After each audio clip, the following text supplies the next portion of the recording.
As I mentioned earlier, it is a real honour to have Professor Dame Parveen Kumar join us.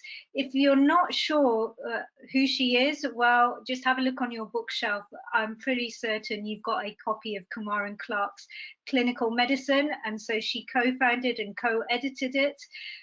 Beyond that, is there a part of the medical profession that she has not touched, or anything related to working here in the UK? She's a founding non-executive director of NICE.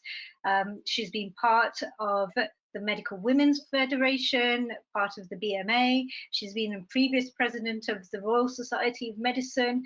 And beyond that, she's done a lot of charitable work, such as working with the Royal Medical Benevolent Fund.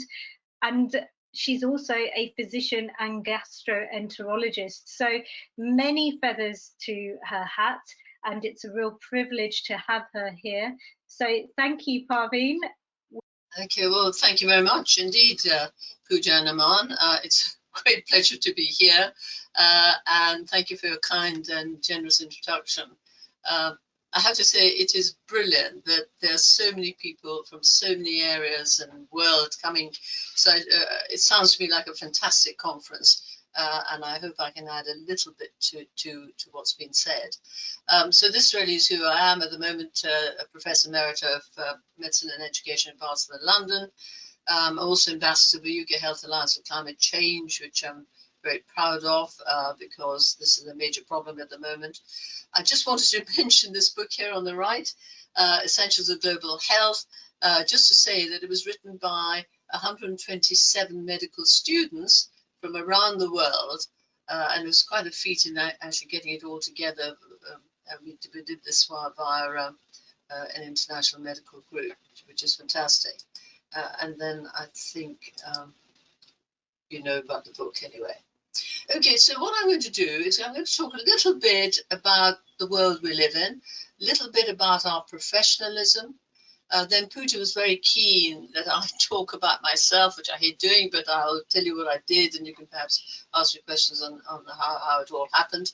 And then I'm going to concentrate on the international medical graduates to see really, where are the problems, what will you encounter, and how can we help. So going back to sort of a changing world, well, as you know, we've got a huge pandemic on at the moment. It shouldn't have been a surprise to us. We've had many pandemics in the past, and I suspect we'll have them in the future. But what it has done is actually changed the way we actually think. Also, we've got changing diseases and changing therapy as we become more clever at inventing new treatments. And of course, the major problem at the moment is obesity. But it's not only just obesity, it's the sequelae of that. And of course, one of them is diabetes mellitus, which is a major problem. So worldwide, we are actually seeing the climate change. I mean, we've heard in the last few days about a huge heat wave in North America and Canada. And we've seen the devastation with forest fires. We've seen, of course, the floods as well. And of course, there's also pollution. And remember when we were all in lockdown, the pollution went down worldwide, when you took it from the satellites from above. The other problem we've got is populations are changing with migrations and emigrations. But, that's, a huge problem. And people are, poor people are just running around the place. But what it does mean to us that, of course, it's going to change the sort of diseases we're going to see. And of course, our own demography, we're all getting older, and therefore we're going to get multiple morbidity. The way we practice medicine is changing. Of course, it should do, and in fact, certainly with the pandemic, we've noticed how we're changing the ways we think and the ways we work. And then, of course, the new technologies with artificial intelligence, all the omics coming on board. You kind of wonder what's the role of the doctor going to be in the future, because we're very much now a multidisciplinary profession, really, which is great. And then I think we must think about ourselves. What are the harmful effects of stress on a working doctor? And I think we're going to have a talk later on talking about that. But that's where the Royal Medical Benevolent Fund I was working with, and I hadn't realized that many of our colleagues are working in abject poverty, even in places like England. because stress leads to maybe drinking, maybe you lose your family, you end up living in a thing. So look out for people and your friends above, and if there's around you, and if there's a problem, please ask them to contact and for help. So it's a changing profession, and in the olden days, all we had, of course, was just feeling the pulse. I mean, we didn't know anything else.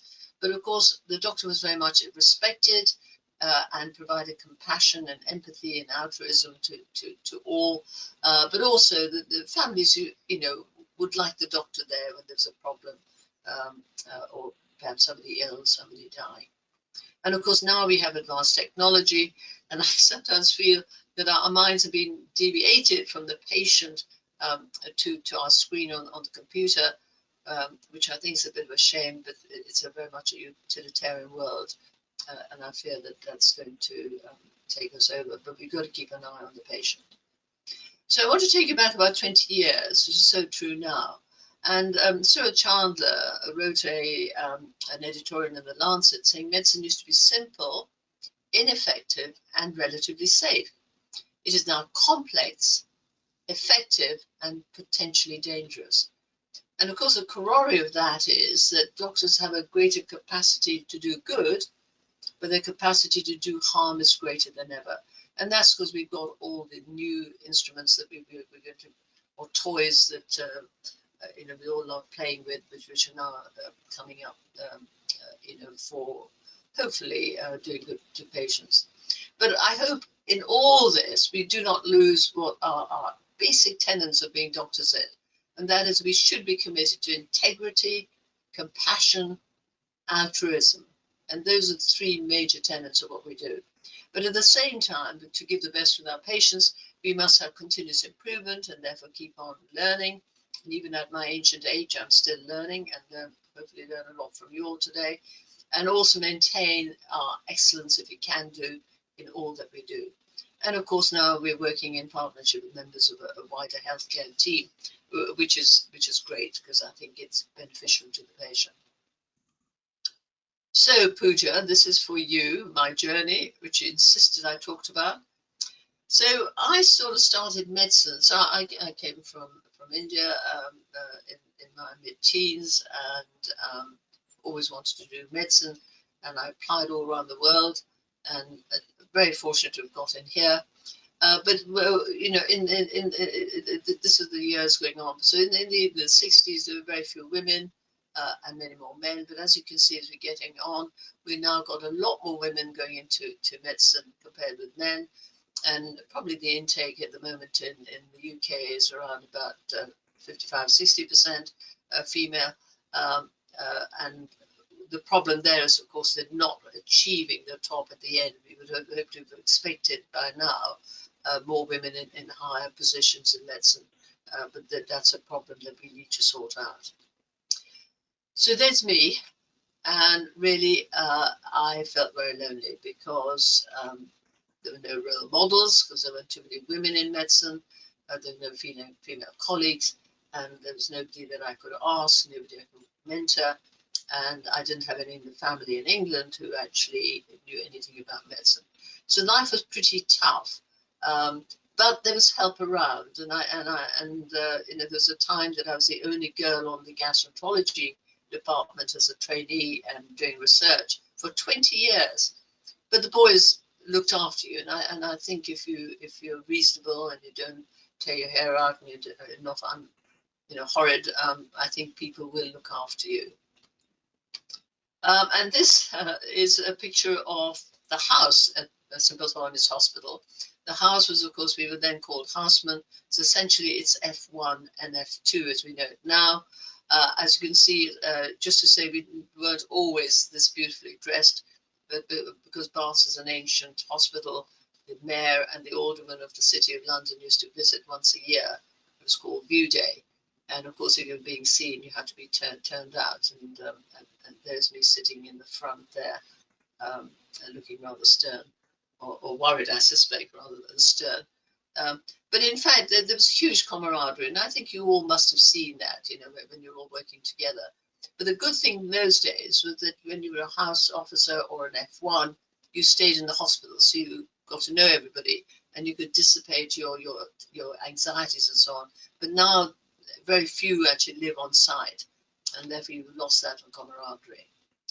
So what did I do? Well, I spent 43 years in the NHS, mainly working in the East End of London, which is terrific, because apart from my down and outs, I saw diseases coming from around the world, which helped me certainly write the textbook. I had various educational roles as you go through the stages. I just had my head down on the ground doing what I did, and then somebody notices you and say, oh, by the way, Parveen, can you take over being maybe undergraduate 17 or dean? Or then somebody offered me a postgraduate directorship, the directorship in postgraduate medicine, which I think was the first one they were modeling in this country, and saw how it got on with me, and then it was spread out. And I was also looking at the director of continuing professional development for the College of Physicians later on. So really I covered all the areas of education from undergraduate to CPD. Then as you get older, you get put on committees. And then as I was a gastroenterologist, I thought there's nobody really telling me about gastroenterology. So I started a course in MSc course in gastroenterology, which is doing very well. And please, anybody who wants to do that, come along here. And then you can go on, if you like, from an MSc to doing a PhD if you wanted to. Most of my research was, in fact, small bowel disorders. And then on the left, as Pooja very kindly said, these are the things that I had the honour, really, and the privilege, really, to be head of. So there's the BMA as president, then the Royal Medical Benevolent Fund in this 100th year. So they've been female doctors 100 years ago. This was about 3 years ago now. And then the Royal Medical Benevolent Fund, which I demitted last year, and I've just told you about that. And then president of the Royal Society of Medicine, which was very much more on hand. But one of the things that I suddenly noticed, I said, well, where's the altruistic arm? And a lovely cardiothoracic surgeon, B. Sethi, and I set up a global health program at the Royal Society of Medicine. I think do log in on that, because you can see some wonderful things. At the moment, they're doing one on global health, but they've had COVID series right the way through. Then other things that I've been doing, as Pooja says, I was vice president of the College of Physicians, which meant that I traveled the world and indeed the UK examining for the MRCP. I'm on the 100,000 Genome Project, on one of the committees which is access into the research that this can do, and that's doing some fantastic, really, earth-shattering work.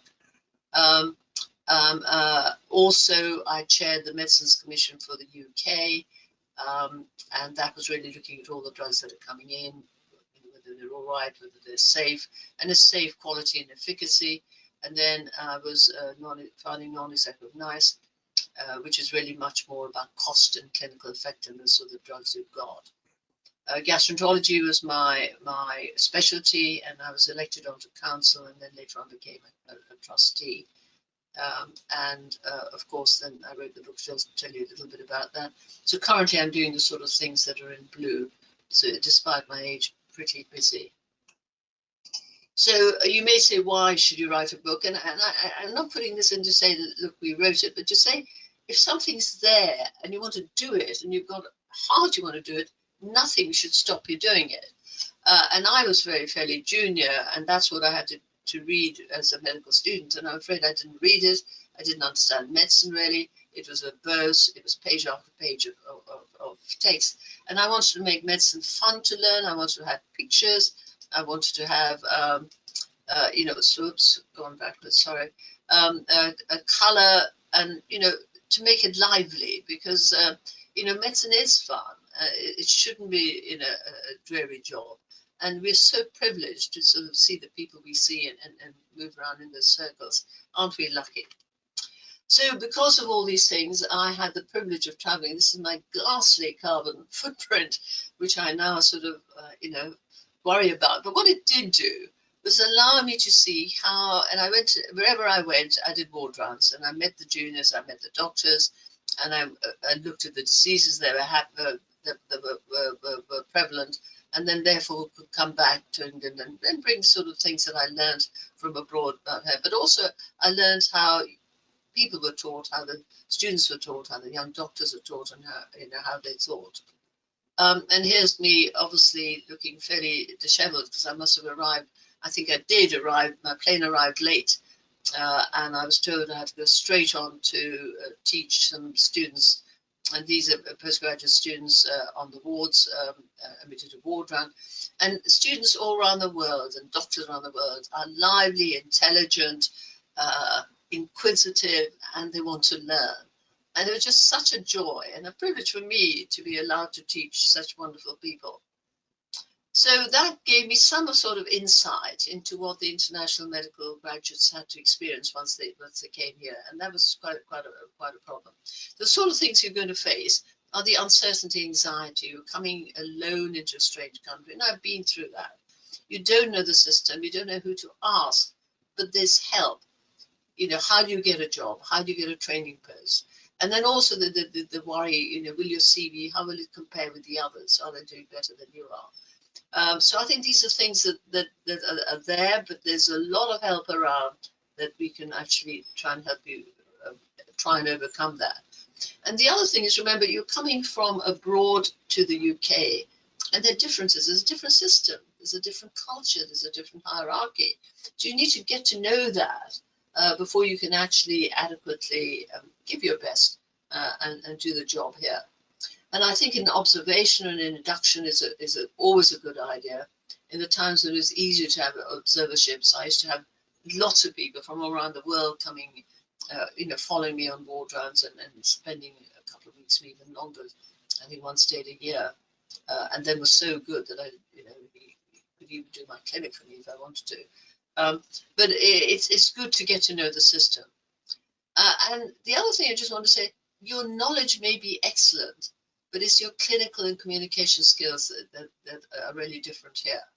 And the other thing I did learn was that a lot of us abroad learn by rote learning. That's not going to help you here. Your knowledge will be fantastic. You'll get through the first written papers and the knowledge papers, but you need to apply it to a particular case in front of you. And often I find they would recount, table 23 on page whatever, Kumar and Clark, and all the differential diagnosis. I don't want that. You've got a patient, a 90-year-old in front of you. What is the differential diagnosis for this particular patient? And that's what I think doctors from abroad find difficult. And this is really a warning from William Osler, who you probably all members of a famous physician of the past. He said, he who studies medicine without books sails an uncharted sea, but he who studies medicine without patients does not go to sea at all. And I found certainly in India, because it's so difficult to get onto a postgraduate thing, you may take a year or two off just learning and doing, paperwork, bookwork. It's not going to help you. You've got to see patients to be able to transmit that onto the patients.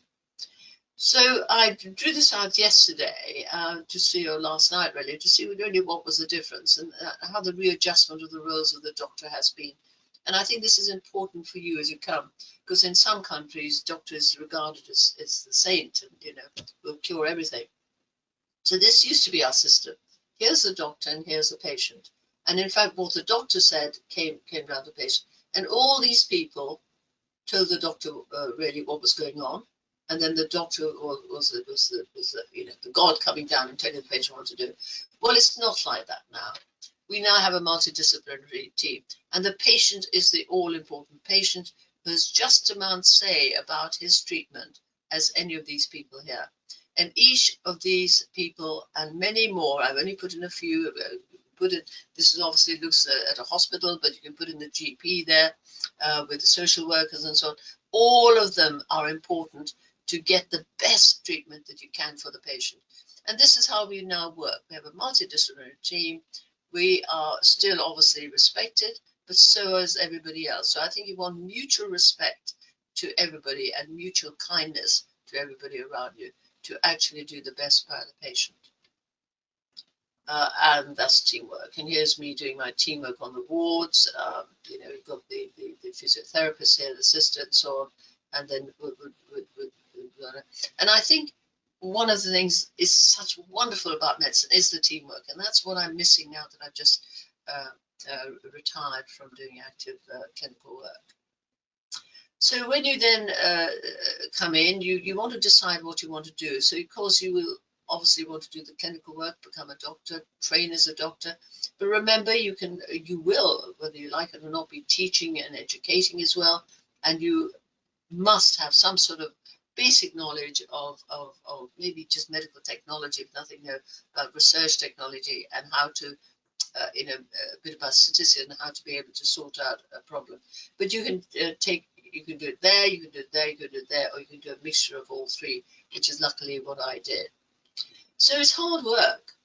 And these are the sort of things that you're going to be asked to do.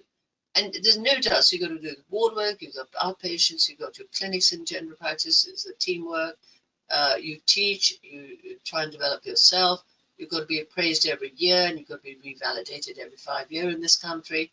And you may, as you go up the scale, become an appraiser, a manager, leader. But all of us, whatever level you are a leader.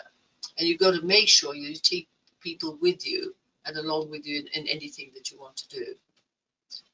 So I just want to say one or two words about women and girls and whatever the politically correct word is to say. I don't care. It doesn't matter what you call me.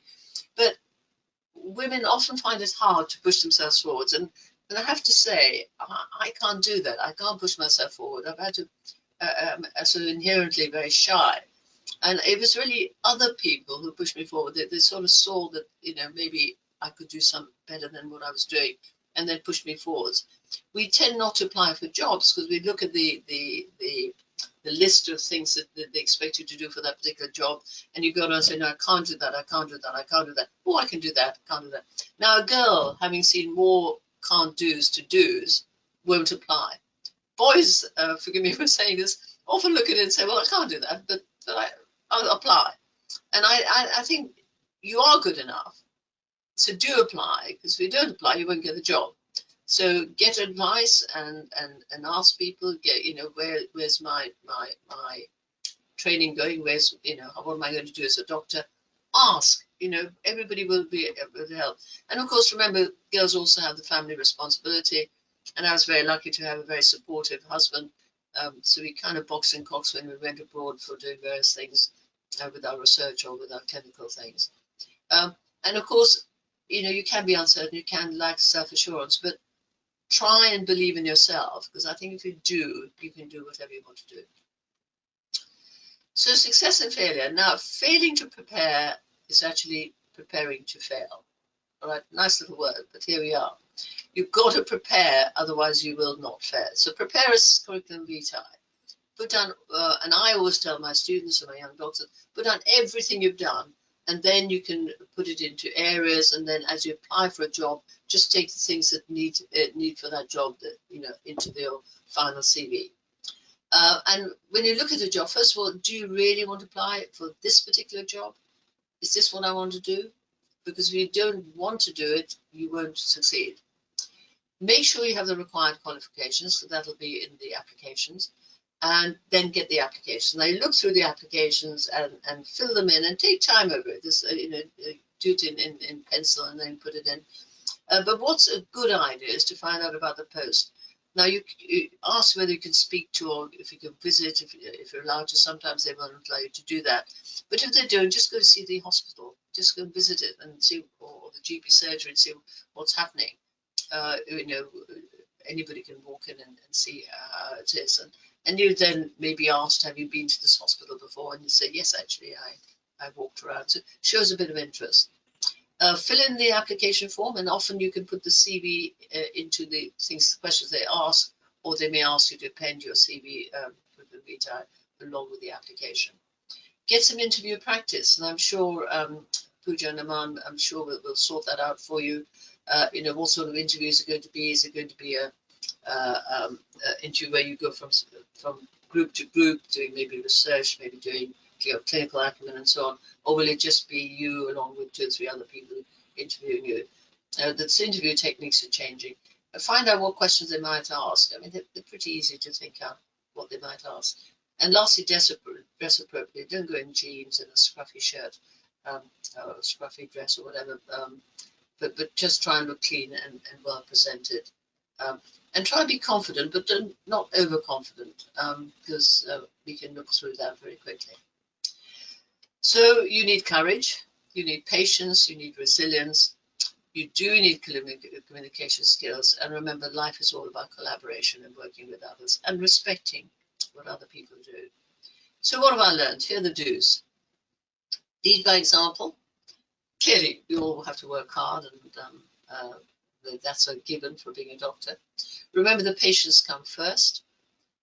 Always look after the staff under you, because if you look after staff under you as you go up the scale, even if you're in a junior level, just as you make sure they're fine, because a happy team means a happy patient, and they will look after the patients well. You will be asked to make difficult decisions, and I think in there, be fair, okay, maybe to the detriment of yourself, but be fair to what's going on. Encourage others, teach others, help others. And I always say, as you become a leader, it's the first greeting in the morning. If you enter looking absolutely dumb and, down in your boots and depressed, that sort of atmosphere will go down the team. Come in there, bouncing with life and what you want to do. And I think you'll find everybody will join you in that sort of level of interest. So don't ask anything what you wouldn't do yourself. Don't be offended if somebody yells at you. Don't be offended. They may have a problem. It's their problem. It's not yours. Don't shout back. Avoid confrontation. I always say it's not a good idea, because you can always talk it over.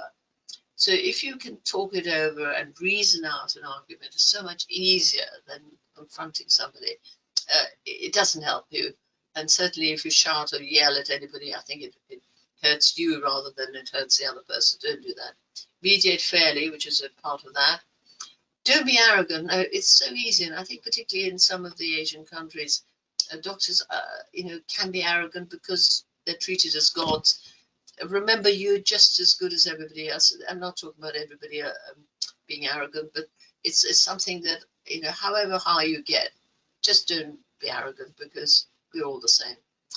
And then the last one is don't complain. Just get on and do it, and do it with everybody's acquiescence or agreement, because if there's something wrong and you see there's a solution there, why not solve it yourself? So in conclusion, don't waste your time. Choose your path in medicine carefully. Now, you will be a doctor for the world. So we're not training you just being a doctor in England and India, wherever. We're training you a doctor for the world, because of the way that the ease of movement between different countries. Look outside medicine. Always have a hobby, something to go back to whether it be music, whether it be sport or something. Keeps you sane. Go for walks. And people have been doing that more recently, I think, with the lockdown. Look what other countries do, because there's always something you can learn. There's always an innovation you can bring home. Never lose your enthusiasm. If you lose your enthusiasm, then forget it. You're not going to take people with you. Look after yourself, and I kind of reiterate that, and I think you've got to talk on it later on, because if you don't look after yourself, you can't look after other people. And above all, have fun. And I'm just going to end up by saying, never give in. Okay, now here's me as a mouse, I'm well protected. I want that cheese. Well, there's a problem. So you need a bit of courage, but you also need a little bit of canniness to sort of know when to get that cheese. So courage is really going from failure to failure. And we are going to fail. We all fail. But don't lose your enthusiasm. And that was, in fact, said by Winston Churchill, who, as you know, was an ex-prime minister of this country. So thank you all very much indeed for listening. It's been a great pleasure to be here. And thank you, Pooja, for inviting me. It's been a great pleasure. Thank you. Right, guys, any questions for Prof. Kumar? I know that you guys are pretty much in awe. Parveen, you're not alien to it, but lots of people, as you were talking, saying, can't believe we're listening to Prof. Parveen Kumar speaking at this event, really inspired by her story. And you shared some great tips. And I know you're not a fan of talking about your own journey and what you've achieved, but I hope some of those comments show why it is important for you to discuss your journey. Luckily, Pooja, I can't see the comments, so that's helpful. Just to jump in on that, yeah, amazing comments, really, really amazing comments, and genuine comments as well, like people who, people saying, I realize I work in the same hospital and I can't believe I work in the same hospital as Professor Kumar, I just found out now. Like these kind of things are really good to see, and you can see how much you inspire others. And I just want to say thank you myself as well for coming on and doing this talk, because you can just see from the energy in the chat box how much impact it has. And the tips that you give, really practical, really useful for them to take away. I think it's a superb talk, so thank you. One of the questions that has come in, Parveen, is around, you spoke about making the most of opportunities. And so somebody's asked, is it ever too early to say yes to something that they want to do? And would they be judged for doing so? Well, it depends what it is. I remember being offered a job in gastroenterology before I felt I didn't know enough medicine. So I think you could say, look, could you delay it because I just need a little bit more experience on something else and then come back.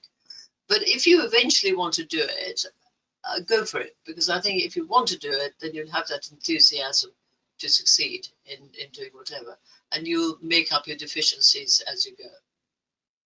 Brilliant. And somebody's asking, what is the Royal Benevolent Fund? Right. The Royal Medical Benevolent Fund was set up over 150 to almost 200 years ago for doctors who were not able to do what they wanted to do, usually because of illness or something. And what it does is, look it up on the website, but it helps a lot of doctors who've fallen on hard times, can't afford everything, and maybe, you know, a young doctor has had a bad accident and finds he can't actually support his family. Well, the Benevolent Fund will come in then and help, but it's entirely confidential. They have to phone them up and apply, and it goes through a committee, and then we will give you money to help you out. Maybe say you had a period of depression and had to fall out of medicine, then what we would do is to help you retrain and pay for that and help you back on your feet again. So it's very much a charity for doctors, by doctors really, because other people obviously wouldn't be helping us. So most of our funds come from doctors themselves to help other doctors, which is a lovely feeling. And I must say it was a huge privilege for me to be president of that, to be able to help them. Yeah, if anybody hasn't checked that out, please do head to the website and have a look at what they do, because they do some amazing things. So do check it out if you get a chance. Sorry, Pooja, were you going to say something? I've just got another question coming in, but go for it. Oh no, nothing. I just wanted to say that I know personally what an impact Parveen has had with agreeing to take on such roles, and it is important that people are aware of what these various funds do. So thank you, Parveen, for explaining that. And Parveen, a great question. Which was out of all of your roles, which was your favorite one, and which one did you learn most out of?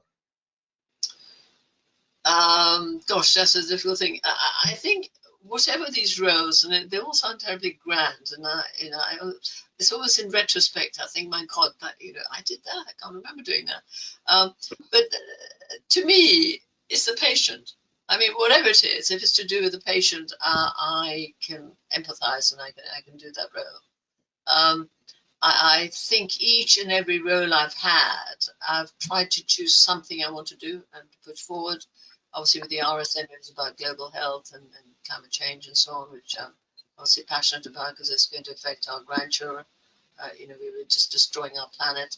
The BMA, when they first asked me, I said, "What does the president do?" And they said, "Don't worry, Professor, it's all about just shaking hands." And I said, "Well, thank you very much. That's not me. So please, I understand the honor of you asking it, but ask somebody else." And they came back and said, "Look, please, we want you. You can do whatever you like." So I did, and I asked for an induction, which they said presidents didn't have. So what I did do was to set up a row for the president, and now each president who comes in has a theme, and it could be about humanities, it could be about human rights, it could be about teaching, it could be about depression, mental health, whatever. So it's wonderful that the president can do that, take it through during the year, and then have some benefit outside. And then with Medical Women's Federation, obviously pushing women and saying, look, you can do this job. You know, don't worry about it. You can do it. We're here to help. And it was rather nice that it was in the 100th year that, you know, we could actually do various things and have meetings and so on. So each one, I've chosen something that I wanted to do, and I wouldn't take it up unless. And one of the problems, I think, just apropos your question, is one of the bad things that girls have is we can't say no. We just haven't learned to say no. And I keep saying yes. And I'm just now, with my grey hair, as you can see, learning to say no, because mostly because it's time. You know, even at my age, I'm just extremely busy, which is lovely that at my age I am busy, because, you know, other people may not have that opportunity. So just do think about yourself and what you can take on. And if you can't take something on, say, look, can I come back to it? You know, when I have time. And I often say that. I said, look, I can't do it this year. Maybe next year, if I'm still alive, I'll be happy to help out. Wow. Long answer to, I don't know what the question was now. No, I think that's really important. I think learning to say no.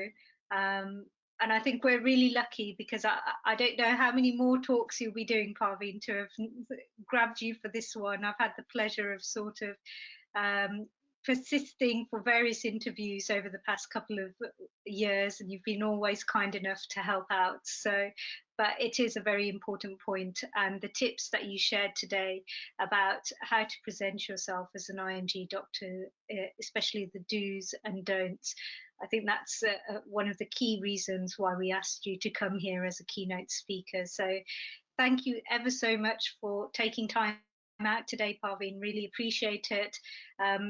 Lots of comments still coming in about how much you've inspired people globally, really. So really, well, can I just say to them, you know, believe in yourself. It's a great profession, and we all love doing it. And if there's a problem, there's always somebody who can help. So don't worry. And if you're lonely, please don't get lonely. There's help around, there are friends around. And that's the great thing about medicine. We're all in a wonderful club, really. And we can talk to each other. So thank you so much for inviting me. Thank you. Thank Brilliant. you. Thank you so much.